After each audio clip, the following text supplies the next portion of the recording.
જરાક દબાયેલો તો છે, તોય નહીં હારી જાઓ. હવે બે ભેગા જવું જોઈએ. આ લોકોનું સારું હતું, તમારું એકલા એકલા સારું હતું, હવે ભેગા કહો. કોઈ સીતારામ કહે, કોઈ રાધે શ્યામ કહે.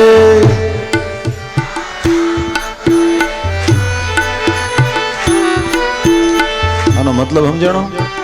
એકલા આય અધૂરા લાગશે, એકલા આય અધૂરા, ભેરા રહો તો જ અવાજ હરખો આવશે. શું કીધું? कोई सीताराम कहे, कोई राधे श्याम कहे. कोई सीताराम कहे, कोई राधे श्याम कहे. कोई कहे नंदनो किशोर, कहे नाम लखवी कंकोतरी. कोई कहे नंदनो किशोर, के नाम लखवी कंकोतरी. ओहो हरि तारा छे हजार नाम, कहे नाम लखवी कंकोतरी. हरि तारा छे हजार नाम, कहे नाम लखवी कंकोतरी. ओहो नरसिंह मेहतानो स्वामी शामળિયો. नरसिंह मेहतानो स्वामी शामળિયો. નરસિંહ મહેતાનો સ્વામી શામળિયો. નરસિંહ મહેતાનો સ્વામી શામળિયો. નરસિંહ મહેતાનો સ્વામી શામળિયો. નરસિંહ મહેતાનો સ્વામી શામળિયો. મીરાનો ગિરધર ગોપાલ, પિયે નામ લખવી કંકોતરી. મીરાનો ગિરધર ગોપાલ, કે નામ લખવી કંકોતરી. ઓહો હરિ તારા છે હજાર નામ, એ નામ લખવી કંકોતરી. હરિ તારા છે હજાર નામ, કે નામ લખવી કંકોતરી. ઓહો કયે નામ લખવી કંકોતરી. હે નામ લખવી કંકોતરી. પરમાત્મા શ્રી હરિનું પછી કોઈ પણ નામ, કોઈ જીવ કે કોઈ આત્મા કે કોઈ બ્રહ્મ કે કોઈ રાધે શ્યામ, કોઈ સીતારામ, જે જેને ભાવે નામ જે આપો તે પણ એ તત્વ છે એટલું પાકું, અને એ નથી તો આ મળદું કહેવાય છે એ પણ સાચું. આ એક સત્ય એવું છે કે એ સર્વદા છે, આ બદલતું જ નથી. એ 25 તત્વ ભેગા થાય, આપણે ચર્ચા એ છે 25 પૂરા થાય ત્યારે જ આ બ્રહ્માજી કહે છે નારદજીને કે સર્વપ્રથમ એ વિરાટ નારાયણ બન્યા, અને એ જ્યારે એમાં ભગવાને પ્રવેશ કર્યો ઓલા શરીરમાં, એવે સમયે પાણીની અંદર એ વિરાટ પુરુષ ઊભો થયો. બ્રહ્માંડની અંદર હતો એ બ્રહ્મ જ, જે અંડ, અંડ એટલે ઈંડું, ઈંડા જેવું ગોળ, એટલા માટે શિવલિંગની પૂજા. એ બ્રહ્માંડનો આકાર ઈંડા જેવો હતો, અને એની અંદર એ પરમાત્મા 1000 વર્ષ સુધી રહ્યા. પછી એ જ ઈંડું ફોડીને બહાર નીકળે છે અને દિવ્ય સૃષ્ટિ પોતાનાથી ઉત્પન્ન કરે. એમાં સૌથી પહેલા એમની નાભીમાંથી કમળ થયું. બ્રહ્માજી કહે છે એમાં મારી સૃષ્ટિ થઈ, મારું પ્રાગટ્ય થયું. હું ફૂલ ઉપર બેઠો હતો, મને વિચાર થયો કે ભાઈ ફૂલ છે તો મૂલે હોવું જોઈએ, એટલે ત્યાં ને ત્યાં યજ્ઞ સામગ્રીઓની કલ્પના કરીને મેં એ જ પરમાત્માનું યજન કર્યું છે. તપસ્યા કરવાને કારણે થઈને પરમાત્મા મારી ઉપર પ્રસન્ન થયા. ભગવાને મને સૃષ્ટિ કરવાનું કાર્ય સોંપ્યું છે. એ ભગવાનની આજ્ઞામાં રહીને હું સૃષ્ટિ કરું છું. એ ભગવાનની આજ્ઞામાં રહીને વિષ્ણુ પાલન કરે છે. એ જ ભગવાનની આજ્ઞામાં રહીને રુદ્ર એ સંહાર કરે છે. પછી તો ભગવાનના સમસ્ત અવતારોનું ક્રમથી અહીંયા બ્રહ્માજીએ નારદજીની સામે વરાહથી લઈને કલ્કી પર્યંત વર્ણન કર્યું છે.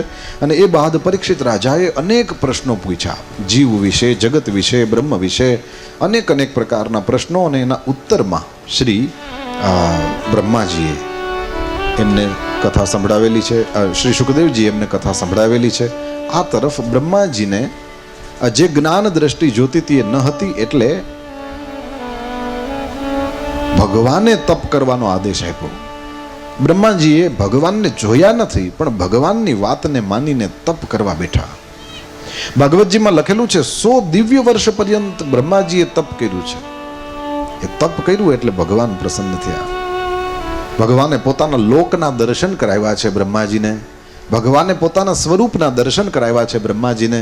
ભાગવતજીમાં લખેલું છે તપ કરેલા બ્રહ્માને જોઈને ભગવાન એવા ખુશ થયા છે કે ઓલું 4 શ્લોકનું ભાગવત છે ને એ બ્રહ્માને આપ્યું. પણ કેવી રીતના આપ્યું? ભાગવતજીમાં વર્ણન છે, બ્રહ્માજીના 2 હાથ ભગવાને રાજી થઈને પોતાના હાથમાં લઈ લીધા અને એક મિત્ર મિત્રને ઉપદેશ દેતો હોય ને એ રીતના આ ચતુશ્લોકી ભાગવત એ ભગવાન નારાયણે બ્રહ્માજીને આપ્યું છે. 4 શ્લોકની અંદર આખા ભાગવતનો સાર આવી જાય છે, કોઈ ચીજ બાકી રહેતી નથી. અને એને પણ અતિશય ટૂંકાવીને આપણે સમજવા માંગીએ તો એ સૌથી પહેલા જ્યારે કંઈ નહોતું ત્યારે પણ ભગવાન હતા. આ બધું જે કંઈ દેખાય છે રૂપમાં ભગવાન જ છે. આ કંઈ નહીં હોય તે દિવસે એ તો રહેશે. ઘડો બન્યો એના પહેલા માટી તો હતી જ, માટીમાંથી જ ઘોડો બનાવેલો છે. માટી એમનેમ છે તો એ માટીની હાજરી છે. ઘોડો બનાવી દીધો તો ઘોડાના કણ કણમાં ઓલી માટી જ છે, માટીથી બહાર ઘોડો નથી. અને કદાચ કોકની હગાઈ થવાની હોય તો કોક ફોડી નાખે. આપણે ત્યાં એવી લોકો વાયકા છે ને, ઘોડો ફોડે, સમજી લેવાનું આનો હવે વારો થયો છે. ફૂટી જાય ઘોડો તો કેવું, ના માટી તો ક્યાંય જાતી જ નથી ને, માટી તો ત્યાં જ રહે છે. સોનાનું ઘરેણું બન્યું એના પહેલા પણ સોનું છે. ઘરેણું બન્યું તો એ આકાર જ છે, બાકી છે ઓલું સોનું જ. અને કદાચ કાલ ઉઠીને ડિઝાઇન બદલાવવાનું મન થાય, સોનીને કોઈ આપે, મહાજનને દીધા ભેગો ઓલો ઓગાડી નાખે એટલે હવે આકાર તો ન રહ્યો, પણ સોનું ક્યાં જાય? તો રહી છે. એમ જગદીશ આ જગત નહોતું તેદી પણ હતો. અચ્છા, ઘોડો બનાવે તો ઘોડો બને તો એમાં 2 કારણ. માટીથી બને પણ માટીથી ઓટોમેટિક ન બની જાય, એને કુંભાર બનાવે. એટલે કુંભારે કારણ છે, કુંભાર ન હોય તોય ઘોડો ન બને અને માટી ન હોય તોય ઘોડો ન બને. એમ આ દુનિયા બનેલી છે તો એમાં કુંભાર સમજો ભગવાન, તો માટી કોણ? કીધું અહીંયા કુંભાર ને માટી જુદા નથી, અહીંયા માટી પણ ભગવાન, કુંભાર પણ ભગવાન. એટલા માટે આપણે ત્યાં કહેવાય છે કણ કણમાં ભગવાન છે. સાબિતી? કીધું સાબિતી છે. કઈ? કીધું જ્યારે પ્રહલાદે કીધું ને થાંભલામાં પણ છે, ત્યારે થાંભલો ફાડીને હાંજના સમયે નીકળાતા. હોય નહીં તો નીકળે ક્યાંથી? અરે ભાઈ, છાશની અંદર જ છે ને માખણ, આપણે એને પ્રગટ કરીએ છીએ બસ. છાશની અંદર જ છે, એને આપણે પ્રગટ કરવું પડે. એવી રીતના કણ કણમાં પરમાત્મા છે. ચતુશ્લોકી ભાગવતનો ઉપદેશ છે, ભગવાન સર્વત્ર છે, ભગવાન સર્વદા છે. સર્વત્ર છે એટલે અહીંયા પણ છે, ગોકલ પરમાય છે. ગોકલ પરમાય તે આપણી વાડીમાં, આ માંડવામાં, તમે જ્યાં બેઠા છો ત્યાં પણ છે. સર્વત્ર છે તો એટલી જગ્યા હું કેમ ખાલી હોય? અચ્છા, સર્વત્ર છે એટલે કે બધેય છે અને હંમેશા છે. હંમેશા છે એટલે કીધું આ 18 તારીખ કેટલી છે? 18 જ છે ને? 19 થઈ ગઈ? ફરવાલો એક દી ગયો. 19 તારીખના હાંજે આ 6 ને 5 પણ છે. ભગવાન સર્વત્ર છે એટલે જ્યાં આપણે બેઠા છીએ ત્યાં પણ છે, અને સર્વદા છે એટલે અત્યારે પણ છે. પણ અનુભવ કરે કોઈ, ભગવાન મારી પાસે છે, ભગવાન મારામાં છે. કારણ કે જો ભગવાન નહીં તો હું નહીં. ભગવાન કોણ છે, ક્યાં છે, કેવા છે? ઘણા લોકો પૂછે ને, એ એના જેવું જ છે કે દરિયામાં 2 માછલી એકબીજીને મળે અને એમ પૂછે કે હે બેન, દરિયો કેવો હોય? તો હશે ને. શું કામ હશે? અરે તું જેમાં છે, તું જેના કારણે છે, જેનાથી ઓતપ્રોત છે, એમ દરિયો જ તો છે. એમ તું જેના કારણે છે એ ભગવાન જ તો છે. તું જેમાં છે એ ભગવાન જ તો છે. એટલા માટે થઈને આપણે ત્યાં એક બહુ સરસ કે ભાઈ કવિએ લખ્યું છે એવું કે એક માણસ નિરાશ થઈ ગયો કે પ્રભુ હું તમને વારે વારે પ્રાર્થના કરું છું, તમે મારી સામે જોતા નથી, તમે મને કંઈ જવાબ દેતા નથી. મને આવી રીતના કેમ હાલે? આમ 2 વે કનેક્શન હોવું જોઈએ ને. સામસામે આપણે ફોનમાં હલો કરીએ તો સામેવાળો હલો કરે તો મજા આવે. એમ અમે મંદિરમાં આવીને એકલા તો અમે એવો માતા ચપિતા તો અમે એવો કરીને વીએ જઈએ ને તમે સામું ન જોઈએ, એનો કંઈ અર્થ નથી. તમે જરાક આમ સામે એમ પૂછો, હમણાં હું કે ધંધા પાણી નવિરાત છે ને, સપ્તાહ બેઠીને જાજો, લાભ લેજો, જમજો, એવું થોડુંક તમે બોલો. હા આમ એક સાઈડથી જ અમે બોલે રાખીએ ને તમે આમને ઉભા રહીને મને મજા નથી આવતી બહુ. બાકી તમે હમણાં વાતો કરવાનું ચાલુ કરો તો અમે ચોરે શું કામ ગામની પંચાયત કરીએ, તમારી યાર બહેન વાતો ન કરીએ. અને માગણી ખોટી છે, માગણી તો સાચી ને હારી છે ને. ત્યારે ભગવાને એમ કીધું કે ભઈલા એકવાર કુરુક્ષેત્રમાં અર્જુનની સામે ઊભો રહ્યો ને, આંખું થઈ ગઈ હતી બંધ. મારી સામે જોવા માટે આ આંખું ન હાલે. મારું સ્વરૂપ છે બધાય જોઈ ન શકે, પણ મારો અનુભવ તો બધાયને થઈ શકે. તે જેટલી વાર પ્રાર્થના કરી દર વખતે મેં તને જવાબ આપ્યો છે. આ પેલા કવિનું એક વખત તે પ્રાર્થના કરીને એવે સમયે કોયલ બોલતી હતી, એ હું જ હતો. પણ તને ક્યાં એવું ખબર પડે છે કે આ મારી પ્રાર્થનાનો પરમાત્માએ જવાબ આપ્યો છે? તે પ્રાર્થના કરી એવે સમયે શીતલ એક હવાની લહેરખી આવે ને તને અડે છે ને, એ હું જ અડું છું. સવારના પોરમાં સૂર્ય એવો નથી ઉગતો, એ મારી જ આંખ છે, એ હું તને જોઉં છું. રાત્રિના સમયે ચંદ્રમાનો જે ડીમ લાઇટ પડે ને, એ ભગવાનની આંખ છે, એ આપણને જોવે છે. પણ એ જોવે છે એવું માણસને લાગવું તો જોઈએ ને. આપણે સ્વીકારવું પડે. ભગવાન કોઈ દી વિમુખ થતા જ નથી, આપણે થઈ જાય છીએ. અને પછી આપણે એમ કહીએ સાંભળતો નથી ને, સાંભળતો નથી ને ક્યાં કરે, એના જેવું તો કોઈ સાંભળતું નથી. કબીર સાહેબે લખ્યું છે, કીડીના પગમાં ઝાંઝરા વાગતા હોય ને એ સાંભળે છે. કીડીના પગમાં ઝાંઝર, કીડીનો ટાંટિયો કેવડો, ટાંગો કેવડો, એમાં ઝાંઝરા પહેરાવો તો એ વળી કેવડા હોય ને એ વળી વાગે. કબીર સાહેબનું છે, चींटी के पैर नूपुर बाजे वो भी साहेब सुनता है. પ્રાર્થનાઓ ક્યારેય પણ ન સંભળાય એવું બનતું જ નથી. બસ એના ઉત્તરો એ પોતાની ભાષામાં આપે છે. જેમ તમને છૂટ છે તમે તમારી ભાષામાં પ્રાર્થના કરો, એમ એને પોતાની ભાષામાં એને જવાબ આપવાની એની પદ્ધતિ છે, અને એ એના ટાઈમે જવાબ આપે છે. આપણામાં ધીરજ નથી, બાકી બધું છે. કરેલું સમર્પણ ક્યારેય પણ નિષ્ફળ જતું નથી, યાદ રાખજો. જેમ ઊંધા ચત્તા ધંધા કર્યા હશે તો એ છોડવાના નથી કોઈને, એમ સારું કર્મ કર્યું હશે તો એ પણ છોડશે નહીં. એ બરાબર એનું શુદ્ધ ફલ આપશે જ. બસ એમાં ધીરજની જરૂરિયાત. ચોક્કસ ઈચ્છા કરવી એમાં કંઈ ખોટું નથી, પણ એ ક્યારે પૂરી થાય ને ક્યાં પૂરી થાય ને કેવી રીતે, એ બધી જે કન્ડિશન આપણે ભગવાન ઉપર લગાડીએ છીએ ને એટલે દુઃખી થાય છે. ભાઈ એક છોકરો નિશાળે ભણવા જતો હોય તો એને 10 રૂપિયા અપાય વધીને, પણ દીકરાને મુંબઈ મોકલતા હોય ખરીદી કરવા હાટું થઈને તો એને 10 રૂપિયા અપાય. હવે ઓલો છોકરો રોવા બેહે નિશાળે જતો હોય કે બાપા ઓલાને 10,000 આપ્યા મને 10,000 આપ્યા. તો ક્રિયામાં ભેદ છે, ભાવમાં ભેદ છે. નિશાળે 10,000 નું કંઈ કામ નથી, મુંબઈ જવું હોય તો ખાલી 10 રૂપિયા લઈને થોડું નીકળાય. ભગવાનને ખબર છે કોને હજી ભણવાનું બાકી છે ને કોને આપણે હવે ધંધામાં લગાડવાનું, એ બધું ઉપરવાળાને ખબર છે. એના પ્રમાણે આ બધું કરતો હોય છે. તો પરમાત્મા સતત એનો જવાબ આપે જ છે. બસ આપણે એ પ્રમાણે રહેવું પડે, બાકી ભગવાન એનો જવાબ આપે. સર્વત્ર છે, સર્વદા છે. આપણે અનુભવ કરવાની વાર. અનુભવ કોઈ કરે કે ભગવાન સતત મારી સામે જોવે છે, એનું મારી ઉપર સતત ધ્યાન છે, મારું સતત રક્ષણ કરે છે, બસ એ અનુભવ કરે તો એ પ્રેમમાં એ મસ્ત રહે, નહીં તો ચિંતામાં. આ પરમાત્મા છે, સર્વત્ર છે, સર્વદા છે. પછી તો શ્રીમદ ભાગવતના 10 લક્ષણોની ચર્ચા કરીને અહીંયા દ્વિતીય સ્કંદને વિરામ આપ્યો છે.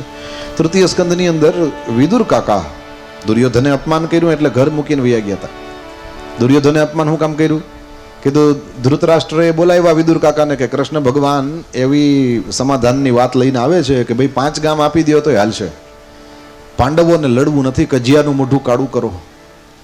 અને એવી જગ્યાએ વિદુર કાકાએ જે સાચી વાત હતી કરી દીધી કે મહારાજ રાજ્ય તમારું નથી, રાજ્ય પાંડુનું છે. તમને ખબર પાંડુ મોટા કે ધૃતરાષ્ટ્ર? ધૃતરાષ્ટ્ર મોટા હતા તો મોટો ભાઈ ગાદીએ બેહે એમાં વાંધો શું છે? બસ આ એક કારણ. ક્યારેય પણ રાજા આંધળો ન હોવો જોઈએ. વિદુર છે એ શૂદ્ર છે. ભીષ્મ દાદા એ ગાદીએ ન બેસવાની પ્રતિજ્ઞા કરીને બેઠા છે. પાંડુના છોકરા આપણે આ ધૃતરાષ્ટ્ર, વિદુર અને પાંડુ 3 જ તો ભાઈઓ છે. ધૃતરાષ્ટ્ર આંધળો છે, વિદુર શૂદ્ર છે, ગાદી ઉપર પાંડુને બેસાડ્યા. જે રાજા થાય એના દીકરાની જ ગાદી થાય. પાંડુ રાજા એક સમયે ત્યાં જંગલમાં ફરવા ગયા, ઋષિને મારી નાખ્યા ભૂલમાં શિકાર. એ ઋષિ અને ઋષિના પત્નીએ હરણ અને હરણી થઈને આનંદ કરતા હતા.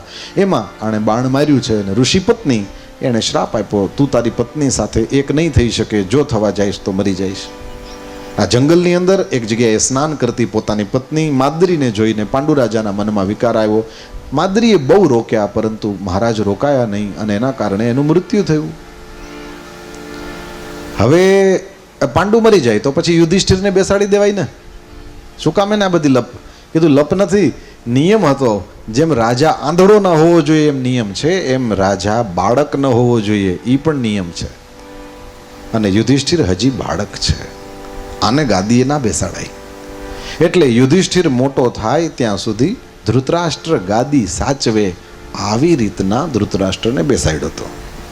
પણ જે દીનો બેઠો તે દિવસનું હું મોટો છું, આ પાંડુ મરી ગયો તો હું રાજ હલાવું જ છું ને, મારું છે, મારા પછી મારા દીકરાને મળવું જોઈએ. આ બધી વસ્તુ મનમાં આવી. વિચાર થયો કે હમણાં મોટો થશે તો યુધિષ્ઠિર ગાદી માંગશે, એટલે એક કામ કરો, યુધિષ્ઠિર મોટો જ ન થાય એવું કંઈક કરો. અને પેલો મૂરખ બેન ઘેર ભાઈ, એ તો ત્યાં પડ્યો જ રહેતો હતો. કોણ? શકુની. શકુનીએ કાયમ ઉપાયો કર્યા પાંડવોને મારી નાખવાના. અને ધૃતરાષ્ટ્ર કાયમ, અરે ભાઈ કાન એવડા મોટા હોય જ નહીં કે આંખની આડા આવી હગે, પણ તોય ઓલો ખેંચી ખેંચીને રાખતો, મને કંઈ હુજતું જ નથી. બસ આ ઝઘડાનો મૂળ છે. યુધિષ્ઠિરને એ બધા 5 પાંડવો મોટા થયા એટલે પોતાના રાજ્યનો ભાગ માંગ્યો. ત્યાં સુધીમાં દુર્યોધનને એ બધા મોટા થઈ ગયા હતા એટલે જુગાર રમવા બોલાવ્યા 2 વખત. હા, દ્રૌપદીનું વસ્ત્ર હરણ થયું. આ તે બહુ બધી ખરાબ જ છે, એમાં કંઈ સારું તો છે નહીં. મારા ગુરુદેવ ભગવાન પૂજ્યભાઈ શ્રી એમ કહે છે કે રામાયણ પાસેથી શીખો હું કરાય, અને મહાભારત પાસેથી શીખો હું ન કરાય. રામાયણ પાસેથી શીખવાનું છે કેમ જીવાય, ભાગવત પાસેથી શીખવાનું છે કેમ મરાય. તો આ વસ્તુ થઈ. હવે એમાં વિદુર કાકાએ સાચી વાત કરી દીધી કે રાજ્ય પાંડવોનું છે, પાંડવોને આપી દો, અને તમારા કુળનું ભલું ઈચ્છતા હોતા દુર્યોધનને ઘરમાંથી કાઢી મૂકો મહારાજ. આ તમારા આ કળિયુગનો અવતાર છે અને તમારા આખા ઘરને મરાવી નાખશે. આ વસ્તુ દુર્યોધને સાંભળીને ક્રોધે ભરાયેલા દુર્યોધને વિદુર કાકાનું અપમાન કર્યું. વિદુર કાકા તો ઘરની બહાર નીકળી ગયા, તીર્થોની અંદર ફરવા લાગ્યા. એક જગ્યાએ ઉદ્ધવજી મળ્યા છે અને ઉદ્ધવ અને વિદુર કાકાએ બંને જણા વચ્ચે જમનાજીના કિનારે એક રાત્રિ પર્યંત સંત સમાગમ થયો અને બંને જણાએ પ્રેમથી ભગવાનના એ ચરિત્રોનું વર્ણન કર્યું સામસામે. પછી તો સવારના પોરમાં વિદુર કાકા પોતાના રસ્તે, ઉદ્ધવજી પોતાના રસ્તે.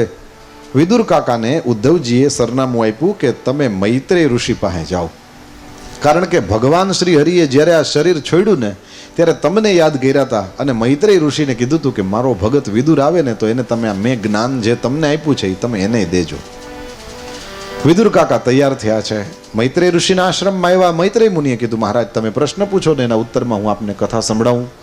મૈત્રેય ઋષિની સામે બેસીને વિદુર કાકાએ પ્રશ્નો પૂછવાનો પ્રારંભ કર્યો. જેટલા પ્રશ્ન વિદુર કાકાએ પૂછ્યા છે એક પછી એક ક્રમથી એનો ઉત્તર આપ્યો છે.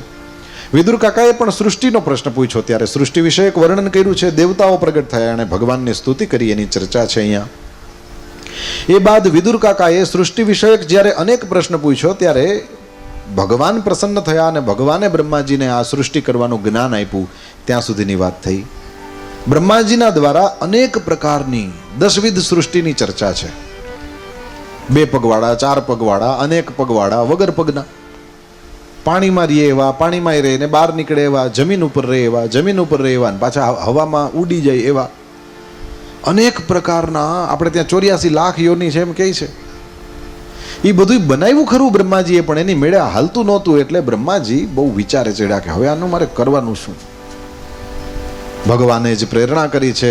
અનેક વેદો, ઉપવેદો, યજ્ઞ આ બધું સર્જન કર્યું. સર્જન કરતા કરતા બ્રહ્માજીએ પોતાના પ્રજાપતિઓ 10 એમને માનસ પુત્રોનું સર્જન કર્યું. બ્રહ્માજીએ સર્જનની અંદર સનત કુમારોને સર્જ્યા. સનક, સનંદન, સનાતન, સનત કુમાર. ચારેયને કીધું કે તમે લગ્ન કરી લ્યો. એ લોકોએ ના પાડી, કારણ કે એ તો નૈષ્ઠિક બ્રહ્મચારી છે. સનત કુમારોએ ના પાડી. આ બાપાની સામે છોકરા પહેલેથી જ બોલે હો. હજી હામું બોલે ને છોકરા, બાપા આવું છોકરા જે હામું બોલે ને આ પહેલેથી જ બોલે છે. સનત કુમારોને બ્રહ્માજી કીધું લગ્ન કરો, અને સનત કુમારોએ ના પાડી દીધી. એટલે બાપાઓએ કંઈ ચિંતા કરવાની જરૂર, આ તો હાવ પહેલેથી જ વયું આવે છે. કદાચ આવું હોય તો ચિંતા ન કરશો. અચ્છા, એ છોકરા હામું બોલ્યા એટલે બાપા શું કર્યું છે? હા, અત્યારે જ ખીજાય એવું નથી. છોકરાઓ હવે તમારો વારો. બાપા પહેલેથી ખીજાય જ રાખતા. આમાં હજી એમ જ છે. શરૂઆતથી બ્રહ્માજીને ક્રોધ આવ્યો એટલે કંઈ તમને કદાચ કંઈ ખીજાય કરે તો એમાં કંઈ ચિંતા બહુ કરવી નહીં. બ્રહ્માજીને ક્રોધ આવ્યો, રુદ્ર પ્રગટ થયો. એણે પોતાના ગુણ આકૃતિ સ્વભાવ પ્રમાણેની સૃષ્ટિ કરી, અને એ સમયે બ્રહ્માજીને ગમ્યું નહીં તો બ્રહ્માજી એને વનમાં તપ કરવા મોકલી દીધા. અને ત્યારે ભગવાનનું ધ્યાન ધર્યું. જ્યાં ભગવાનનું ધ્યાન ધર્યું, બ્રહ્માજીના શરીરના બે ભાગ થયા. જમણા ભાગમાંથી મનુ મહારાજ અને ડાબા ભાગમાંથી શત્રુપા રાણી પ્રગટ થયા. આ મનુના દીકરા એટલે જ માનવ કહેવાય. જેમ યદુનો દીકરો યાદવ, રઘુનો દીકરો રાઘવ, ભૃગુનો દીકરો ભાર્ગવ, એવી રીતના આપણે બધા મનુના દીકરા છીએ એટલે માનવ અથવા તો મનુષ્ય. મનુ શત્રુપા પ્રગટ થયા. બ્રહ્માજી એ બંને જણાને આજ્ઞા કરી ત્યારે મનુ મહારાજે સૃષ્ટિ કરવાની તો હા પાડી, પરંતુ એમ કીધું મહારાજ અમારી પ્રજાને અમે રાખીએ ક્યાં? પ્રજા તો બધી પેલી પૃથ્વી ઉપર રાખીએ, પણ પૃથ્વી તો પાણીમાં છે. ભગવાનનું ધ્યાન કરતાની સાથે બ્રહ્માજીના નાકના ફોયણામાંથી પ્રગટ થયા. બોલીએ વરાહ નારાયણ ભગવાન કી જય. પરમાત્માએ પ્રગટ થઈને પાણીની અંદર પ્રવેશ કર્યો છે અને પછી હિરણ્યાક્ષને સાથે લડ્યા છે. હિરણ્યાક્ષનો ઉદ્ધાર કર્યો. એના પૂર્વજન્મની કથામાં દિતિ માતાના અસંયમની વાત, અને એનાથી આગળ દિતિ માતાના ઉદરમાં હિરણ્યાક્ષને હિરણ્યકશિપુ આવ્યા. એવે સમયે દેવતાઓએ બ્રહ્માજીને પૂછ્યું ત્યારે ભગવાનના દર્શન કરવા માટે સનત કુમારો વૈકુંઠમાં ગયા હતા. 6 દરવાજા બરાબર પાર કરી ગયા. 7મે દરવાજે જય વિજય ઉભા હતા, લાકડીઓ આડી ધરી. અને એવે સમયે સનત કુમારોએ શ્રાપ દીધો છે, અસુર જેવી બુદ્ધિ, તમે અસુર થાશો. આ વાત કરી. ભગવાન શ્રી હરિ બહાર પધાર્યા ત્યારે પૂછ્યું કે શું થયું? સંતોનો અપરાધ કર્યો છે. આ જાણીને ભગવાને કીધું આ 2 જણા કેટલા જન્મે છૂટશે? સનત કુમારોએ કીધું ભક્તિ કરશે તો 7, નહીતર દુશ્મની કરશે તમારી હારે તો 3 જન્મે છૂટશે. ભગવાને ઓલા 2ની સામે જોયું, કીધું લડશું પણ 3 જન્મે પાછા આવશું, હો, જલ્દી આવવું છે. સારું. ભગવાને કીધું આ 2ના 3 જન્મ થશે, મારા 4 થશે. કેમ? કીધું મારા નોકર છે, મારે ત્યાં તમારું અપમાન થયું છે ને, એટલે એ અપમાન મેં જ કર્યું કહેવાય. એટલા માટે થઈને આ લોકો કરતા એ સજા મને થોડીક વધારે. એટલે આ 2 જણા હિરણ્યાક્ષ ને હિરણ્યકશિપુ બન્યા ત્યારે ભગવાને વરાહ અવતાર લઈને હિરણ્યાક્ષનો ઉદ્ધાર કર્યો, જ્યારે નરસિંહ અવતાર લઈને હિરણ્યકશિપુનો ઉદ્ધાર કર્યો. પછી બીજા જન્મે આ બંને જણા રાવણ અને કુંભકર્ણ થઈને આવ્યા. એવે સમયે ભગવાન રામ બન્યા અને એમણે આ ઉદ્ધાર કર્યો છે આ બંનેનો. એટલે ભગવાનના 3 થઈ ગયા ને, વરાહ, નરસિંહ, રામ. અને પછી ત્રીજે જન્મે એ 2 જણા શિશુપાળ અને દંતવક્ત્ર થઈને આવ્યા ત્યારે ભગવાન કૃષ્ણ બનીને પધાર્યા અને દ્વારકાધીશ પ્રભુએ એનો ઉદ્ધાર કર્યો. હિરણ્યાક્ષનો ઉદ્ધાર કર્યા પછી પરમાત્માએ સૃષ્ટિને શરૂઆત કરવા માટે થઈને પૃથ્વીને પાણી ઉપર પધરાવી દીધી ને એ બાદ મનુ શત્રુપાનું દિવ્ય દાંપત્ય. એને 3 દીકરીઓ અને 2 દીકરા થયા. આકુતિ, દેવહૂતિ, પ્રસૂતિ 3 દીકરીઓ છે અને 2 દીકરા છે. દીકરા દીકરીમાં આપણે નહીં જ કરતા હોઈએ, પણ ભેદ ક્યારેય કરશો માવો. એટલું બધું ન ભણવું કે આવું બધું કરવા માંડીએ. દીકરા દીકરીઓમાં ભગવાન જે આપે તે માથે ચડાવો. સૃષ્ટિમાં 2ની જરૂર છે, કોઈ એકથી દુનિયા હાલવાની નથી. જેને દીકરીઓ ન ગમતી હોય ને યાદ રાખજો, તમારા નાનાજીએ દીકરી જન્મવા દીધી હતી એટલે તમે છો. મતલબ સમજાણો કે ગયું માથા ઉપરથી? સમજાણું ને? નાનાજીની દીકરી કોણ? આપણી માં. આપણા નાન બાપુએ દીકરી જન્મવા દીધી હતી એટલે આપણે છીએ. એણે એ ભૂલ નહોતી કરી એટલે તમે છો. એટલે ભૂલ નથી આ. બાકી તો આ બધી વાતો કરવા માટે આપણે હોત જ નહીં અહીંયા. કોઈ એકથી ચાલવાનું નથી. રામ ભજત બિટિયા ભલી ને વિમુખ ભલો નહીં પૂત.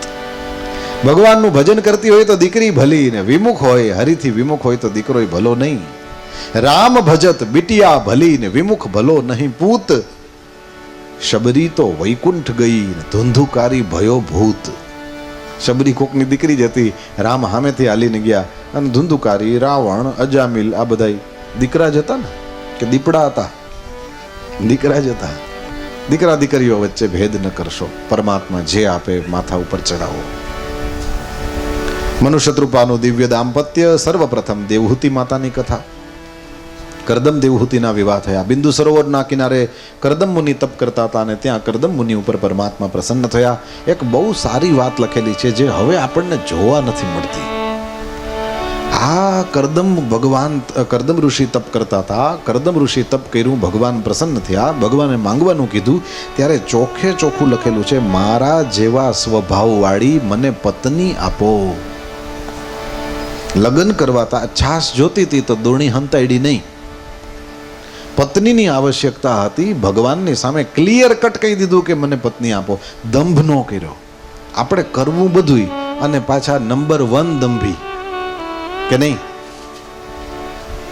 યાદ રાખો, એટલા આઘા ભગવાનથી જેટલો દંભ કરીએ. આપણે જેવા હોઈએ, જેટલા હોઈએ એટલું જ દેખાવું યોગ્ય છે. યાદ રાખજો, એનાથી આપણે કદાચ કોઈના વહાલા થાય કે ન થાય, પણ આપણે વિશ્વાસુ થઈ જાય. કારણ કે સામેવાળાને ભરોસો થાય કે આ માણસ ખોટું નહીં બોલે. પોતાનો એ જે સ્વરૂપ છે એ મારાથી છુપાવશે નહીં. એ જ્યાં છે જેટલો છે એટલો દેખાશે. વિશ્વાસનું સંપાદન થઈ શકે છે. પરમાત્માની સામે સ્પષ્ટ કીધું, સમાન શીલામ ગૃહમેદ ધેનુમ. મહારાજ મને મારા જેવા સ્વભાવ, શીલ એટલે સ્વભાવ, મારા જેવા સ્વભાવવાળી પત્ની આપજો. ને આવી પ્રાર્થના તો કરવી જ જોઈએ. એટલે જે બાકી હોય એ લોકો કરજો એમ. બાકીના બધાય તો હલાવો. હવે એમાં કાંઈ ન થાય. હા, અને હારા જ મળ્યા છે. યાદ રાખજો, જે 2 જણા બેઠા હોય ને કથામાં અત્યારે, એ જોઈ લ્યો. આ લોકોના પંખા બંધ છે છતાંય પ્રેમથી કથા સાંભળે છે ને, હારા જ છે. તમારા માથે ચાલુ છે. જો કિંમત કરો, કિંમત કરો, જરાક કિંમત કરો. તમારો વતી બોલ દઉં. હા, મારી માવડી મને આશીર્વાદ આપશે કે વારે વાહ 35 વર્ષમાં કોઈ દી કીધું નથી કે દાળ હારી બનાવી, રોટલો હારો થયો. શીખાડો, શીખાડો આને. કા શીખાડો ને.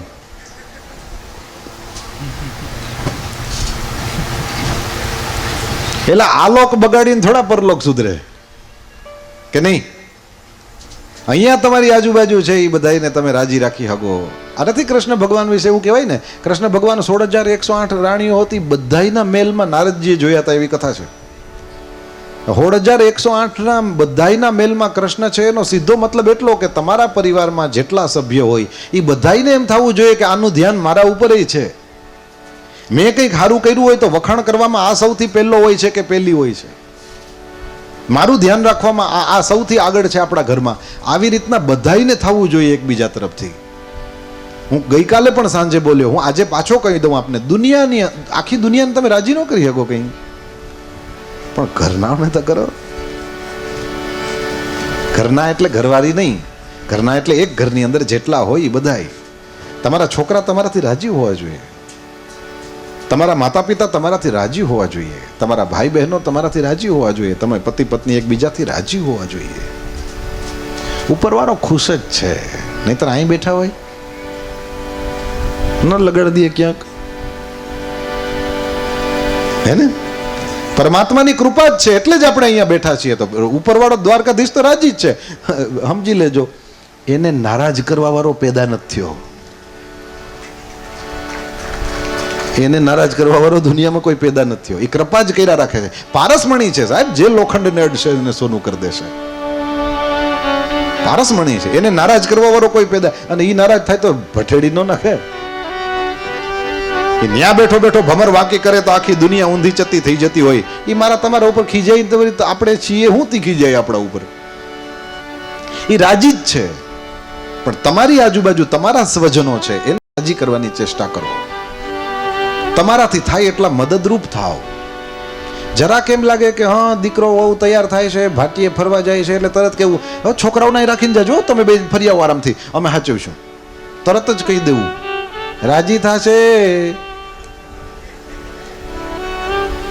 ફરી આવો, જાઓ જાઓ, જામનગર જઈ આવો, સાંજે પાછા આવી એ અડધો દી તો એમાં કંઈ નહીં રહે, હું સાચવું છું. હા આમ કેજો.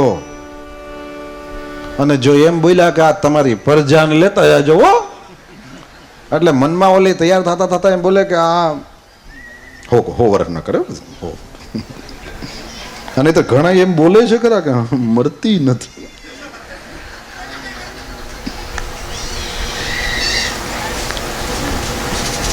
મદદ કરો વાલા. ઉપરવાળાને નારાજ કરવાનો કોઈ ઉપાય જ નથી, એ પ્રસન્ન જ છે. પણ મારી તમારી સામે જે જીવતા માણસો છે આપણે એને રાજી ના કરી શક્યા, ઉપરવાળાને શું કરવાના? મારી ને મારી બહેનને જરૂર હોય ને ત્યાં હું કંઈ એને મદદ ના કરું ને હું સાંઈ બાબાને સોનાનો મુગટ પહેરાવવા જાઉં, સાંઈ બાબા રાજી થઈ.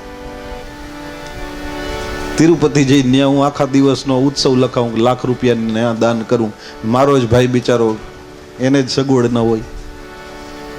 તમારી આજુબાજુ છે એને સૌથી પહેલા રાજી કરો, તમારાથી થાય એટલે એની સેવા કરો. અરે તમારા મા બાપ બેઠા હોય, તમારા મોટા ભાઈ ભાભી બેઠા હોય, એને પગે લાગો. દુનિયાનો કોઈ બ્રાહ્મણ ન આપી શકે એવા સાચા આશીર્વાદ ઈ દેશે. અજાયણાને પગે લાગવું હેલું છે. અજાયણાને મને આનો બહુ અનુભવ છે એટલે મને ઓળખતા તો હોય નહીં એમને. અજાયણાને પગે પથ્થરની મૂર્તિને પગે લાગવું હાવ હેલું છે, જીવતા માણસને નમવું અઘરું છે. એમાંય અજાયણાને પગે લાગવું સહેલું છે, પણ આપણી માં બેઠી હોય તેને પગે લાગવું બહુ વહેમું છે. જોઈ લેજો, યાદ રહે, એને પગે લાગો. ઈ જેવા આશીર્વાદ દેશે એવા દુનિયાના કોઈ પણ બ્રાહ્મણો નહીં આપી શકે. પહેલા ભગવાન મા બાપ છે, સૌથી પહેલા તમારી આજુબાજુ રહેલા છે એનું ધ્યાન રાખો, એને રાજી કરવાની કોશિશ કરો. તમારા થકી એ રાજી છે એવું જોયા કરો. આ 16,108 ના ઘરની અંદર ભગવાન, એનો સીધો મતલબ આજ છે. પરિવારના બધા લોકોને એવું લાગતું હતું કે દ્વારકાધીશનું ધ્યાન સૌથી વધારે મારા ઉપર છે. હું કંઈક સારું કરું ને તો તરત જ મને એ મારો વાહો થાબડે, અને મારે કંઈક જરૂર હોય ને તો સૌથી પહેલો ઈ આવીને ઊભો રહે. બધાનો એ તારણહાર છે. પરમાત્મા શ્રી હરિના ચરિત્રને જોઈને મારે ને તમારે આ શીખવાનું છે. સૌથી પહેલા મારી તમારી નજીક જે છે એને લાભ મળવો જોઈએ. તો દંભ ના કર્યો. કરદમ ઋષિને એક શ્રેષ્ઠ પત્ની, પોતાના જેવા સ્વભાવવાળી પત્ની જોતી હતી. ભગવાનની સામે બહુ ક્લિયર કટ કહી દીધું. અને આ દંભ રાહિત્ય, આ દંભ રહિત અવસ્થા એ શ્રી હરિને અત્યંત પસંદ છે. અનેક ઉદાહરણો છે જે જેવા હતા એવા દેખાણા, એના મોક્ષ થયા છે. પૂતના મરવાટાણે રાક્ષસી હતી, રાક્ષસીના રૂપમાં આવી ગઈ, છૂટી ગઈ. અરે લેભે ગતિમ ધાત્ર્યુચિતામ. ભગવાનને આ ટ્રાન્સપરન્સી, કાચ જેવું અંદર બાર એક, એ પસંદ છે. પ્રભુને કહેજો, પ્રભુ અંદર શું છે એ તને તો ખબર છે, તારી સામે હું ખોટું બોલવાનું, જે છે એ આ છે. કંઈ સારું કામ કર્યું હોય તો પણ મંદિરમાં જઈને ભગવાનને કહેવાય કે તમારા આશીર્વાદ કે આજે હાથેથી એક સારું કામ થયું. હાજી, તમારા ઘરમાં જે ભગવાન બિરાજતા હોય એની પાસે સાંજે રાતના જઈને ઊભા રહેજો. આજે આટલા ઘણા પ્રસાદ લીધો, આટલા લોકોએ પ્રેમથી બેસીને કથાનું શ્રવણ કર્યું, મેં આનંદ લીધો. તમારી કૃપા કે આ લાભ, આ દિવસ આંગણે આવ્યો, એની કૃપાથી આવ્યો છે. કૃતજ્ઞ થાઓ. નફરત કરવા માટે ટાઈમ જ ન બચે એવી રીતે જીવો. ગાડું બોલવામાં એટલી જ વાર લાગે, કોઈને ભાઈ કહેવામાં એટલી જ વાગે. હું કામ ટાઈમ ઓલામ બગાડવો? અવસર હોય તો આ વસ્તુ કરવી જોઈએ. સમજાતું હોય તો આપણા જીવનમાં વસ્તુ આવવી જોઈએ. આ અમૃત છે, અમૃત જાણતા પીશો, અજાણતા પીશો, એ અમર કરી જ દેશે. ભગવાનની નજીક બેસો તો આ બધું જ મળે. સુખ મળે, શાંતિ મળે, આનંદ મળે, જીવન જીવવાનું માર્ગદર્શન મળે, પ્રકાશ થાય, રસ્તા ખુલતા જાય. જે બધાનું ધ્યાન રાખે એનું બધા ધ્યાન રાખે. એવું ના સમજતા કે મારે એક જ બધાનું ધ્યાન રાખવાનું, મારું કોઈ ન રાખે, વાત ખોટી. પણ પ્રેમથી ઓલા ઢહેડાની જેમ ધ્યાન રાખતા હોય એને ધ્યાન રાખ્યું ન કહેવાય, એને મજૂરી કરી કહેવાય. પ્રેમથી જ્યારે કરીએ છીએ ત્યારે સેવા છે. આ વસ્તુ જ્યારે કરીએ આપણે ત્યારે એનું ફલ મળે. ઢહેડાની જેમ કર્યું હોય તો એનું ફલ ના મળે. પ્રેમથી કરે ત્યારે એનું ફલ છે. સામેવાળાનું ધ્યાન રાખવાનું શરૂ કરો પ્રેમથી, એ તમારું રાખવાનું શરૂ કરશે. Guarantee, guarantee. કારણ કે પાંડવો ન બોલ્યા તો પાંડવો વતી દ્વારકાધીશ ઊભા થઈ ગયા હતા. પાંડવો ટીલું લઈને નથી આવ્યા. એ બધી દ્રૌપદીના છે, એ બધાય અર્જુનના છે, એ બધાના છે. જેણે સત્યનો માર્ગ પકડી રાખ્યો, જેણે ધર્મનો માર્ગ પકડી રાખ્યો, એને આ ફલ પ્રાપ્ત થાય છે. કરદમ ઋષિને પરમાત્માના આશીર્વાદ પ્રાપ્ત થયા છે. દેવહૂતિ સાથે વિવાહ થયા, 9 દીકરીઓ થઈ ને પછી કપિલ ભગવાન પ્રગટ થયા. કરદમ ઋષિએ સંન્યાસ લીધો ને આ તરફ દેવહૂતિ માતાને કપિલ ભગવાને દિવ્ય ઉપદેશ આપ્યો છે. અને એ સાંખ્ય શાસ્ત્રના પ્રચાર પ્રસાર માટે થઈને ગંગા સાગર ગયા. પછી તો ધર્મ પ્રકરણ, અર્થ પ્રકરણ, કામ પ્રકરણ, મોક્ષ પ્રકરણની ચર્ચા છે. ધર્મ પ્રકરણની અંદર દક્ષના યજ્ઞની ચર્ચા. શિવ અને દક્ષની વચ્ચે બનતું નહોતું. કેમ નહોતું બનતું? તો કે એક દિવસ એક મીટિંગ ભરાયેલી, એ યજ્ઞ હતો, એની અંદર બધા પ્રજાપતિઓ, ને એમાં દક્ષ છે પ્રજાપતિઓનો પ્રમુખ, અને એ આવ્યો તો બધાએ ઊભા થઈને આદર આપ્યો, પણ બ્રહ્મા અને શંકર બે ઊભા ન થયા. શંકર ભગવાન એટલે ઊભા ન થયા કે એને ખબર જ નથી કે કોણ આવ્યું ને કોણ ગયું. એ તો આંખો બંધ કરીને એ સીતારામ સીતારામ સીતારામ સીતારામ કરતા હતા. બ્રહ્માજી એટલે ઊભા ન થયા કે બ્રહ્માજી દક્ષના એ બાપા છે. દીકરો આવે ને બાપા ઊભા થઈ જાય તો બેયના ફૂટા. દીકરો ગમે એવો હોય, બાપાએ થોડું, એકમાત્ર દીકરો સંન્યાસી થઈ જાય તો એના પિતા પણ એને વંદન કરે, એ નિયમ છે. બાકી માં, એ દીકરો જગતગુરુ થઈ જાય તો એ માં કોઈ દી ઊભી ન થાય. અને સંન્યાસી હોય તો એ માને જોવે એટલે સાષ્ટાંગ દંડવત પ્રણામ કરવાનો નિયમ છે આપણે ત્યાં. માનો મહિમા છે. તો દક્ષને જોઈને બ્રહ્માજી એટલે ઊભા ન થયા કે પિતાજી છે. દક્ષને ક્રોધ આવ્યો છે. શંકર ભગવાનની સાથે સતીના લગ્ન થયા, એની મરજી વિરુદ્ધના થયા હતા, એટલે ક્રોધ હતો જ. એ જેમ તેમ બોલવા લાગ્યો ને શંકર ભગવાનને શ્રાપ આપ્યો, હવે આને યજ્ઞમાં ભાગ નહીં મળે. તો યજ્ઞ જ બંધ થઈ ગયા. દક્ષે પોતાને ત્યાં યજ્ઞ કર્યો, સરસ રીતે યજ્ઞ પૂરો થઈ ગયો, પણ શંકર ભગવાને એને કાંઈ કીધું નહીં.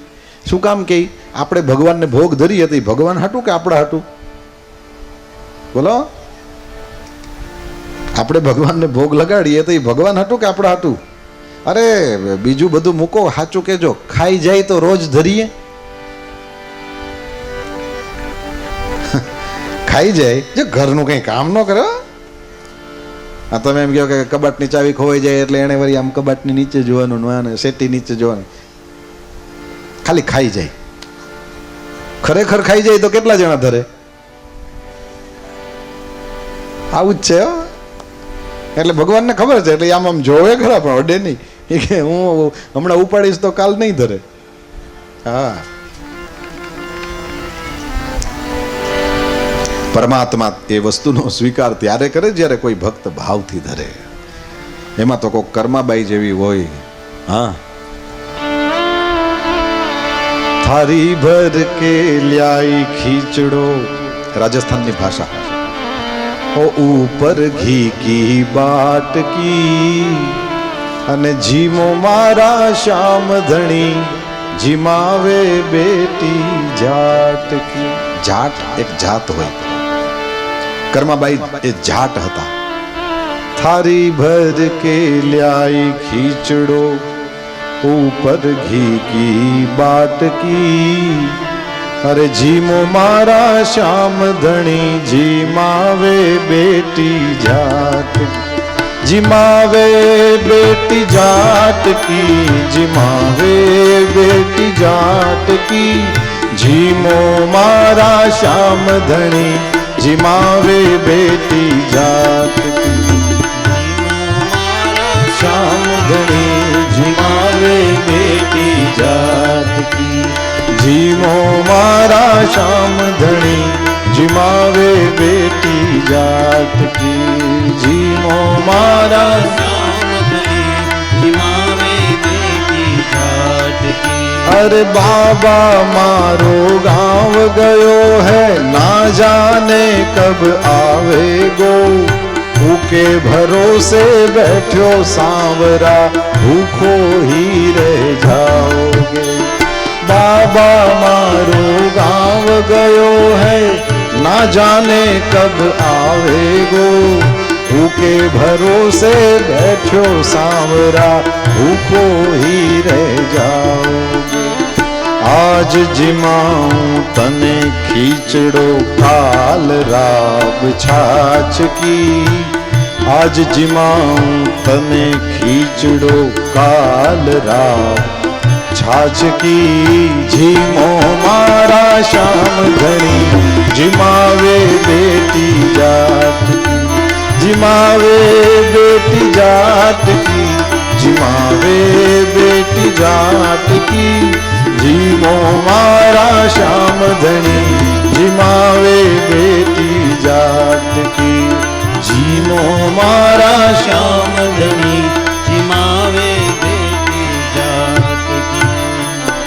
પરમાત્મા એવા કોઈ કર્માબાઈ જેવું કોઈ તો એના હાથે પ્રસાદ પ્રાપ્ત કરે. ભગવાન આદિ શંકરાચાર્ય જેવી રીતના જગત જનની માં અન્નપૂર્ણાને પ્રસાદ લેવડાવતા હોય એવી રીતના કંઈ હોય તો, બાકી તો ભાવથી જ આપણે ભોગ ધરવાનો હોય. ખાઈ જાય તો કેટલા જણા ધરે ભગવાનને ખબર છે. એટલે ભગવાન ભાવના ભોગતા છે.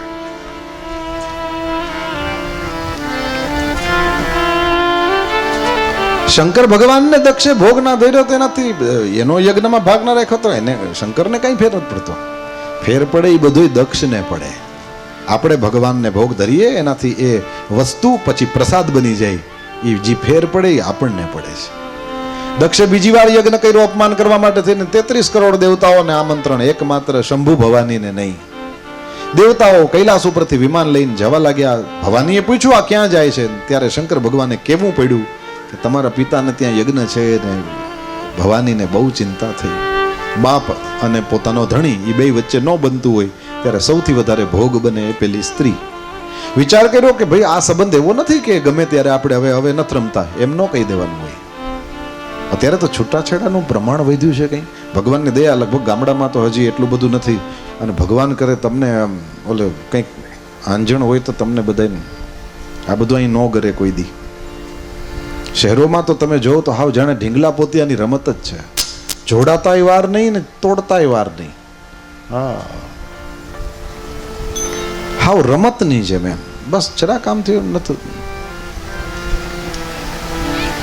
પેલાની માયુ વિદાય ટાણે એની દીકરીના કાનમાં એમ બોલતી. મેં દીકરીઓ પાસેથી સાંભળેલું છે એટલે કહું, મરી જાજે પણ પાછી ન આવતી. શું બોલતા? એટલે એમાં કંઈ મરવાનું તો હોય નહીં. આ અત્યારે જલસા જ છે ને. હા, મરવાનું શું હોય એમાં? અરે મોટા ભાગનું, હમણાં જો અહીંયા આપણે પૂછીએ, મોટા ભાગની જગ્યાએ મેં એવું જોયું છે કે માવતર કરતા હારે દીકરીઓ વધારે સુખી હોય છે. યસ કે નો? યસ કે નો? યસ, હા કે ના એમ? હા ને? હા, મોટા ભાગની જગ્યાએ જો માવતર કરતા સાસરે વધારે સુખી હોય છે. તોય ઓલી માં છે એમ કહેતી કે મરજે પણ પાછી ન આવતી. એનો મતલબ એ થયો કે 1-2 વર્ષ સહન કરી લેજે, એની મેળે નવી જગ્યાએ ગોઠવાતા આપણને થોડોક સમય તો લાગે જ. પછી જોજે ને કોઈને ટુવાલ નહીં મળે, પૂછશે તને. Yes yes. આ તેદીની વાત, મરજે પણ પાછી ન આવતી. અને આજે જાતી હોય ત્યાં જ કે કોઈથી બીતી નહીં હો. આનો મતલબ એમ થયો કે મારું ઘર તો હું હાજુ રાખું, પણ હું માં ઉઠીને મારી છોકરીનું ઘર હજી તો બને એના પહેલા જ પાડી નાખું. આને માં કહેવાય? અક્કલથી વિચારો, આ દુશ્મન છે કે માં છે? જે રીતે આપણા ત્યાં સંસ્કારોને સાચવવામાં આવતા હતા એનો ઢંગ અલગ હતો, પણ એનાથી સંસ્કારો સચવાતા હતા. અત્યારે દેખાડવા તો વાલ જાય છે, પણ એ વાલ નથી, ઉલટાનું એની અંદર ને એની અંદર પોતાના જ પગ ઉપર કુવાડા મારે છે. આ કોઈથી બીતી નહીં, ઓલી કોઈનાથી બીવે નહીં, ઉલટાની બીવરાવીને વહી આવે. હવે લે હાચવ, પતી ગયું ને? ગમશે? પણ આ જ વસ્તુ તો સમજણની છે. અને આ નિશાળુમાં ન ભણાવાય, આ ચોપડામાં ક્યાંય લખેલું મળે નહીં. આ અનુભવથી જ કરવું પડે. અને અનુભવ એટલે આ મરજે પણ પાછું ના આવતી. કેવા વાળી માં દેખાય છે કઠોર, પણ હકીકતમાં ઈ એને જીવનનો બહુ મોટો પાઠ ભણાવી દીધો. ઓલી બીને પડી દે કે મારી માં તો ધોઈ નાખશે મને, પણ એ બધી વાત તો 1-2 વર્ષની જ છે ને. અને એમ કરીને સાચવી લીધી. અને ઓલું એ દેખાડે તો વાલ છે, પણ હકીકતમાં દુશ્મન છે. આ મોટો ફરક છે. ખેર, પાર્વતી અંબાએ વિચાર કર્યો કે મારા બાપાને ને મારા ધણીને બેયને બને નહીં, એમ હાલે નહીં. બેયની હારે કનેક્શન છે એવી હું છું. આ સંબંધ એવા નથી કે ગમે ત્યાં તોડી નખાય. વાત ન કરીએ તો કોઈ વાત સુલझे નહીં. હંમેશને માટે થઈને કોઈ પણ જાતની અંદર કંઈ મિસઅન્ડરસ્ટેન્ડિંગ એટલે કે ગેરસમજણ થઈ હોય તો એવા સમયે જરૂરી છે કે વાત કરીને એનો ઉપાય કરવામાં આવે. કોણ પહેલા બોલે એની રાહમાં ને રાહમાં ઘણીવાર જિંદગી વહી જાય. વાતમાં કંઈ માલ ન હોય, પણ હું કામ પહેલા બોલાવું, આમાં ને આમાં પતી જાય છે. અરે હું શું કામ ના બોલાવું? હું શું કામ મારા હૃદય ઉપર ભાર લઈને મરું? હું તો હળવો થઈ જાઉં કે મેં મારી સાઈડથી મૂકી દીધું હતું, હવે એણે ખેંચી રાખ્યું ને એણે પકડી રાખ્યું, એ જાણે, એના કરમ જાણે. મેં મૂકી દીધું હતું. હળવો ફૂલ થઈ જાય માણસ. ભગવાન જાય છે ભવાની, અને ત્યાં ભગવાન મહાદેવનું સ્થાન ન જોયું ને માવતરમાં પતિનું અપમાન કોઈ સ્ત્રી સહન ન કરી શકે. માવતરમાં હોય ત્યારે એના ધણી વિશે કોઈ બોલે છોડે નહીં, કારણ કે જેવું છે એવું અમારું છે. અને એવી રીતે જ્યારે પોતાના સાસરામાં હોય ત્યારે કોઈ એના પિતા કે ભાઈ વિશે બોલે તો ગયો, પછી ભૂલી જાય કે આની ઉંમર શું છે ને મારો શું થાય. અહીંયા માવતરું છે, અને માવતરની અંદર પોતાના પતિનું અપમાન એ સતી માતા સહન ન કરી શક્યા. ત્યાં યોગાગ્નિ દ્વારા પોતાના દેહને ભસ્મ કર્યો છે. ભગવાન મહાદેવને ખબર પડી, વીરભદ્રને મોકલ્યો છે, યજ્ઞનો ધ્વંસ કરાવ્યો. દેવતાઓ બધા બ્રહ્માજી પાસે, બ્રહ્માજી મહાદેવ પાસે લઈ ગયા. મહાદેવે બધાને વરદાનો આપ્યા. મહાદેવ તો પાછો પાણીમાં લીટા જેવો ક્રોધ. કર્પૂર ગૌરમ કરુણા અવતારમ. મહાદેવ તો કરુણાનો અવતાર છે. યાદ નહોતું એને કે આવું બધું થઈ ગયું. ભગવાન મહાદેવને પ્રાર્થના કરી, મહારાજ તમે આવો, દક્ષનો યજ્ઞ અધૂરો છે, તમે પૂરો કરાવો. તે કે હાલો, તરત જ આ ત્રિશૂલ ઉપાડ્યું, હાલો આવા થાજો. ભાગવતમાં લખેલું છે, વિષ્ણુનો ભગત કેવો હોય, વૈષ્ણવ કેવો હોય, એ કોઈએ શીખવું હોય તો શંકરની સામે જોવો. શંકર જેવો હોવો જોઈએ. ભગવાન મહાદેવ જેવો વિષ્ણુનો કોઈ ભક્ત નથી. કેમ કે વૈષ્ણવ કેવો હોવો જોઈએ એ શંકરને જોઈને જુઓ. જગત આખાને અમૃતનું દાન કર્યું, પોતે ઝેર પી ગયા.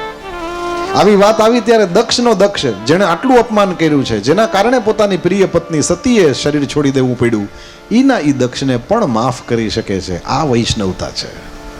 વૈષ્ણવ એટલે વિષ્ણુને માનનારો, વિષ્ણુ એટલે જેની દ્રષ્ટિ વિશાળ છે તે. વસુધૈવ કુટુંબકમ. વસુધા પૃથ્વી એ જ કુટુંબ છે. યત્ર વિશ્વમ ભવતી એક નીડમ. જ્યાં સમસ્ત વિશ્વની એક માળા તરીકે કલ્પના કરવામાં આવી.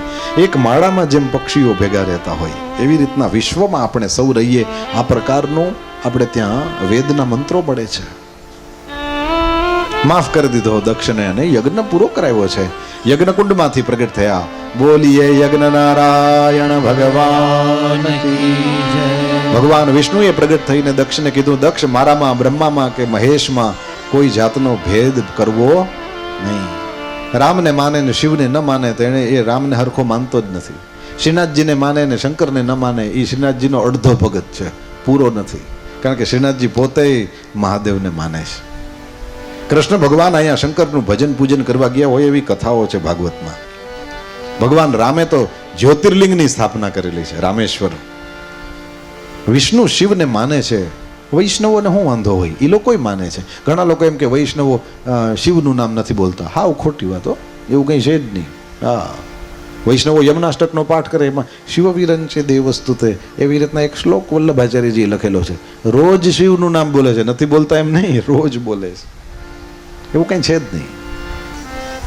ભગવાન મહાદેવે કૃપા કરી, દક્ષનો યજ્ઞ પરિપૂર્ણ થયો. ને પછી ઓલા ધ્રુવની વાર્તા જાણીતી છે એટલે બહુ વિસ્તાર ના કરીએ. ઉત્તાનપાદનો દીકરો છે. એક ઉત્તાનપાદને 2 પત્નીઓ હતી. તે એક સુરુચિના દીકરાને ખોડામાં લઈને બેઠેલા, અને ત્યાં ધ્રુવ આવ્યો. ધ્રુવને પિતાના ખોડામાં બેસવું હતું. પિતા તો લેવા ગયા, પણ ઓલી સુરુચિ આંખો કાઢીને સુનીતિના એ દીકરાને ખોડામાં બેસવા ના મળ્યું. ઉલટાની ઓલી એમ બોલી કે તારે તારા બાપાના ખોળામાં બેસવું હોય તો જંગલમાં જઈને તપ કર, ભગવાનને પ્રસન્ન કર, અને પરમાત્મા પ્રસન્ન થાય ત્યારે એને મારા પેટે જન્મ લેવાનું વરદાન માંગજે. એનો મતલબ શું થયો કે ભગવાન ધારે ને તો વધીને મારો દીકરો કરી શકે તને, આ ગાદી ઉપર તો મારા સિવાય કોઈ બેહાડી ન શકે. આ ભગવાનની સત્તાને પડકાર કર્યો કહેવાય. અને ભગવાન એવા ચેલેન્જ વરાવને તો બરાબર ઠમઠો રહે. અપના માન ટલે ટલ જાય, ભક્ત કા માન ન ટલતે દેખા. પરમાત્મા પોતાના ભગતના કોઈ અપરાધ કરે તો એને ચલાવતા નથી. ભગવાન પોતાની છાતીમાં લાત મારવા વાળા ભૃગુને કંઈ ન કીધું, પણ જે અપરાધ કર્યો છે આ ધ્રુવનો, આ સુરુચિ ભાગવતમાં આગળ જઈને કથા આવે છે, એ જંગલમાં બળી મરી સળગી ગઈ. ભગવાન ઉપર તપ કરવા માટે થઈને જ્યાં સુનીતિ પાસે ગયા, એટલે સુનીતિએ પણ આ જ વાત કરીને, સગી માએ પણ એ જ વાત કરી, એટલે ધ્રુવજી મધુવનમાં વયા ગયા અને 5 મહિના તપ કરીને પરમાત્માને પ્રાપ્ત કરીને પાછા આવ્યા છે. રાજાએ ધ્રુવજીને રાજ્ય સોંપી દીધું. નારદજીના ઉપદેશ અનુસાર રાજાએ ભગવાનનું ભજન કર્યું છે. એ બાદ આગળ જતા એ વંશની અંદર પેલો વેન થયો. પાપ કર્મ કરનારો હતા. ઋષિમુનિઓએ એને સમજાવવાની કોશિશ કરી, પરંતુ એ અંગરાજાનો દીકરો સમજ્યો નહીં. એટલે ઋષિમુનિઓએ હુંકાર કરીને એનો ઉદ્ધાર કર્યો છે. એની ભુજાનું મંથન કર્યું, નિષાદ પ્રગટ થયો. જમણી ભુજાનું મંથન કર્યું, એવે સમયમાંથી ભગવાનનો અવતાર પ્રગટ થયો. બોલીએ પૃથુ નારાયણ ભગવાન કી જય. પૃથુ ભગવાને પ્રજાને પૂછ્યું કે મને કામ કહો. ત્યારે કીધું મહારાજ આ ધરતી અન્ન નથી આપતી. પૃથુ ભગવાન બાણ ચડાવીને પૃથ્વીની પાછળ દોડ્યા છે. પૃથ્વી ચારે બાજુ ફરવા લાગી, પરંતુ કોઈએ એને બચાવી નહીં. અંતમાં પૃથુના જ શરણમાં આવી છે. પૃથુ ભગવાને કીધું કે કેમ તું આ એકના અનેક દાણા કરીને પાછા કેમ નથી આપતી? ત્યારે પૃથ્વીએ કીધું કે મહારાજ હું તો ગાય છું. પૃથ્વી ગાયનું રૂપ લે છે. ગાયને ચારોય નાખવાનો હોય, ખાલી દોયા કરો તો ક્યાંથી દૂધ નીકળે? એમ આ પૃથ્વી છે ને, એને પણ આ ધરતી છે, એને પણ આપણે ચારો નાખવાનો છે. ચારો એટલે બીજું કંઈ નહીં, આ જે આપણું ગાયનું ને જે બધું ખાતર ને આંતે હોય, એનાથી આપણે આને પૃથ્વીને સાચવવાની હોય. પેલું જ્યાં પાણી બહુ ભરાતું હોય એવી જગ્યાએથી માટી લઈ આવીને અહીંયા નાખીને માટી ફેરવીને એ રીતે આપણે આ પૃથ્વીને સાચવવાની હોય.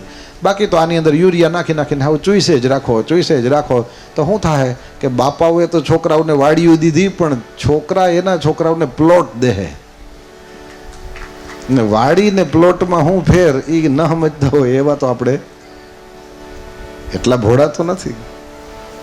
એટલે પ્લોટ કરી નાખવા હોય તો ચોઈસે રાખો. પૃથ્વી કામધેનુ છે, કામધેનુ ગાય છે, અને આ ગાયને ચારોય નાખવો પડે પછી દોવાય. દોહન થાય પણ શોષણ ન થાય. બિહારમાં ધનબાદ ગામ છે. એ જગ્યાએ એક વખત અમારા ગુરુદેવ ભગવાન પૂજ્ય ભાઈશ્રીની કથા હતી, રામકથા, અને પછી ત્યાં કેમ કે કોલસા બહુ નીકળે ધનબાદમાં, એટલે પછી ત્યાં એ જોવા લઈ ગયા હતા. આમ 1500 ફૂટ હેઠે નીચે એ લોકોએ એક બહુ સરસ વાત કરી કે આમાંથી કોલસો નીકળે ખરો, પણ પૃથ્વી એની મેળે જ અમુક એવી નિશાનીઓ બતાવવા માંડે કે અહીંથી આગળ ખોદતા નહીં, નહીતર મરી જાઓ. કીધું તોય પછી અમુક લોકો મરે છે, એનું શું કારણ? કીધું એ શેઠિયા અમારી પાસે ધરાર ખોદાવે છે, એમાં ને એમાં મરે છે. બાકી પૃથ્વી પોતે એવી નિશાનીઓ આપે છે કે અહીંથી આગળ હવે ખોદતા નહીં, ત્યાંથી આગળ પાણીનો સ્ત્રોત છે, અને જો તમે ખોદશો નહીં, પાણી જો એ દિવાલ તૂટી ગઈ ને પાણી આવ્યું તો 1500 ફૂટ ઊંચે કંઈ પાણી તમને ચડાવે નહીં, એ ન્યાન્ય જ દફનાવી દે. આ થાય છે. તો પૃથ્વીને પૃથુ ભગવાને પોતાની દીકરી કરી. આને દો ખરા, પણ આને શોષી નહીં લ્યો, કારણ કે એ કરવાથી આગળ જઈને બહુ મુશ્કેલીઓ ઊભી થવાની છે. પૃથુ ભગવાનનું દિવ્ય ચરિત્ર, પછી પુરંજન રાજાની વાત, અનેક યજ્ઞો કરેલા, અને એ પુરંજન રાજાને નારદજીએ સમજાવ્યો છે. આવી રીતે આ હંસને, એક હંસ એ પરમાત્મા અને બીજો હંસ એ જીવને એ શિવે વળી પાછો સમજાવી લીધો. એવી કથા છે કે એ બંને જણા, જીવ ને શિવ બંને જણા ભેગા ફરતા હતા. એમાં શિવ તો આનંદમાં છે, પણ જીવને અતૃપ્તિ, એટલે પોતાને રહેવા માટે એક સારું નગર ગોતતો હતો. એમાં 9 દ્વારવાળું એક નગર દેખાઈ ગયું, અને એની અંદર એક સુંદર સ્ત્રીને જોઈ, એટલે એમાં મોહાણો. 5 ફેણવાળો એક નાગ એ નગરની રક્ષા કરતો હતો. તે ઓલા શિવને મૂકીને એને પૂછ્યા વિના આ જીવ ઓલા નગરમાં ઘૂસી ગયો. ઓલી સ્ત્રીને કીધું કે મારી હારે લગ્ન કર. ઓલીએ કીધું હું તો ગોતું જ છું, તું આવતો રે, તારી સાથે લગ્ન કરીશ. એની સાથે રહે છે, 100 વર્ષ સુધી રહ્યો. અને પછી જ્વર આવે છે, કાલકન્યા આવે છે. જ્વર એટલે તાવ. આ 9 દરવાજાવાળું નગર એટલે મારું ને તમારું શરીર. એમાં જીવ ઘૂસ્યો છે, એ હું ને તમે. 5 ફેણવાળો નાગ એની રક્ષા કરે છે. પ્રાણ, અપાન, વ્યાન, સમાન, ઉદાન, આ 5 વાયુઓ છે. એ જ 100 વર્ષ સુધી રહેવા દે છે. તે એક માણસની આયુષ્ય આપણે ત્યાં 100 વર્ષની ગણાય છે. 70-80 વર્ષ થાય પછી ભોગવતો એ માણસ, એને ઓલી કાલ કન્યા આવીને પકડે, જરા વૃદ્ધાવસ્થા પકડે, જ્વર આવે, તાવ આવે, અને ધીરે ધીરે કરતું શરીર નબળું પડે. એની હારે લડવા માંડ્યો, પણ ક્યાં સુધી લડે? કાળ જ જીતે છે. એટલે કાળ જીત્યો અને અંતમાં મરવા ટાણે હું મરી જઈશ, પછી આ છોકરાઓનું શું થશે ને મારી ઘરવાળીનું શું થશે ને આ ને તેને એમ કરતો કરતો મર્યો. અંતે યા મતી સા ગતિ. મરવા ટાણે જેવી બુદ્ધિ હોય ભગવાન બીજે જન્મે ઈ જ કરે. તે ઘરવાળીમાં બુદ્ધિ હતી, બીજે જન્મે ભગવાને એને પણ સ્ત્રી બનાવ્યો. હવે એ સ્ત્રી પોતાના બાપાને ત્યાં મોટી થવા માંડી. એક દિવસ એનો સ્વયંવર રાખ્યો અને એક રાજા જઈને એ સ્ત્રીને પેલા સ્વયંવરમાંથી જીતી આવે છે. રાજાની સાથે એ રાણીના રૂપમાં રહેલો જીવ એ સરસ રીતે રહેતો હતો. અને એમાં એક દી રાજાને કંઈક રોગ લાગુ પડ્યો અને રાજા મરી ગયો. રાજાને એના મળદાને સાથે લઈને સતી થવા માટે ઓલી સ્ત્રી તૈયાર થઈ. પહેલાના જમાનામાં આ એક અમુક વસ્તુઓ હતી. એ પતિના મળદાને એ ચિતા ઉપર રાખે ને એનું માથું પોતાના ખોળામાં રાખીને સ્ત્રીઓ પણ સળગી જતા. એ બધી હવે અત્યારે તો વાતુંય કરવા જેવી નથી. આમ તો ખબર નહીં શું કામ કરતા હતા. અને હશે એની પાછળ કંઈક તો હોવું જોઈએ, હે ને?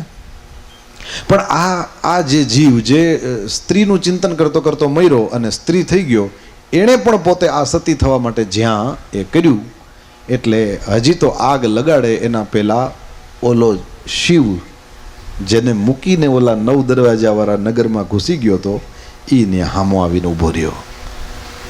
એણે કીધું કે કોણ છે તું?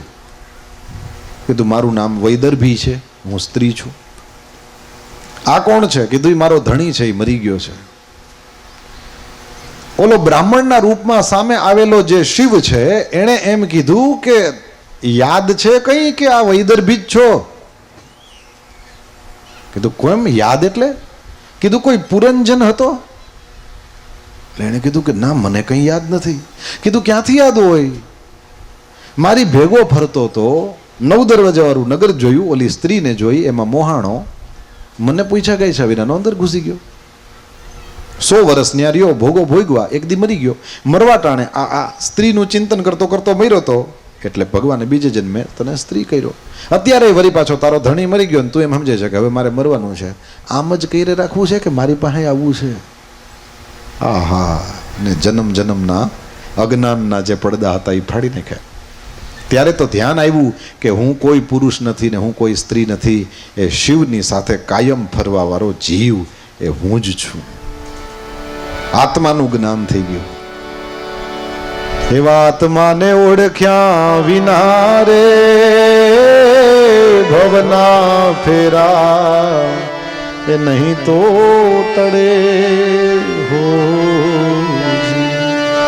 તારી ભ્રમણાને ભાંગ્યા વિના રે ભવના ફેરા એ નહીં તો મટે હો. ભ્રમણા છે. કઈ ભ્રમણા છે? કીધું ભ્રમણા ઈ છે કે હું પુરુષ છું ને હું સ્ત્રી છું. શરીર જુદા છે. હું ગઈકાલે પણ બોલી ગયો, યાદ રાખજો, પરમાત્માના દરબારમાં કોઈ સ્ત્રી નહીં, કોઈ પુરુષ નહીં. એ તો આપણને કામની વહેંચણી કરેલી છે કે ભાઈ તારે આ કરવાનું, બહાર જઈને કમાઈ આવવાનું, તારે બધાને રોટલા ઘડીને ખવડાવવાના. આ તે કામની વહેંચણી સિવાય કંઈ નથી. અને જેવું કામ આપણે કરવાનું જરૂરી છે એ પ્રમાણેનું ભગવાને શરીર આપેલું છે. આ બહુ બધા સેલ્ફી નથી પાડતા? પાડે ને, ફોટા પાડે ને પોતાના. જોજો એક દી અહીંથી આમ અંગૂઠા જેવું કંઈક નીકળશે. બહુ કરે છે પોતાના, એટલે એક દી નીકળશે, મને એવું લાગે. કારણ કે ભગવાનનો નિયમ છે, જે ટાઈપની તમારે શરીરની